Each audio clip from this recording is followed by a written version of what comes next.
O Grupo de Emerxencia Supramunicipal que dá servizo aos concellos da comarca de Ullaumia terá que abandonar o Concello de Valga. O Goberno local xa comunicou a Xunta, Deputación e FEGAMP a súa renuncia á xestión do servizo. Que non é nada agradable porque apostamos no seu día moitísimo por este servicio de emerxencias. É un servicio voluntario e un servicio que se pode dar en calquera dos concellos da nosa comarca, pois o que fixemos foi comunicar tanto á Xunta como á Diputación e á Federación Galega de Municipios. Na Federación Galega xa fai máis dun mes xa lle informamos de que a situación non era sostible e que o máis posible era que a 31 de decembro que nos deixábamos de dar esa xestión, non? Pero o alcalde non se cumpriron as expectativas postas no servizo e que dende hai meses o Concello arrastra continuos desencontros cos traballadores do GES que denuncian unha situación precaria e incluso recorreron aos tribunais. O Concello ten que facerlle frente a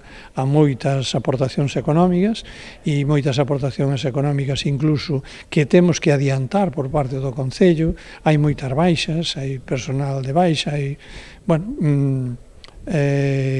moitas reclamacións por parte do GES e, polo tanto, entendemos que é un servicio que non é obrigatorio por parte do Concello. Ademais da Valga, o Grupo de Emerxencias dá servizo a Pontecesures, Catoira, Caldas e Portas. Bello Maneiro xa solicitou ás administracións implicadas a convocatoria da Comisión de Coordinación dos GES para definir a nova ubicación. Temos ya a Diputación, porque a Diputación é a responsable de dar este servicio en ayuntamientos así máis pequenos, de que se fixará cargo deste servicio a partir de das 0 horas do día 1 de xaneiro.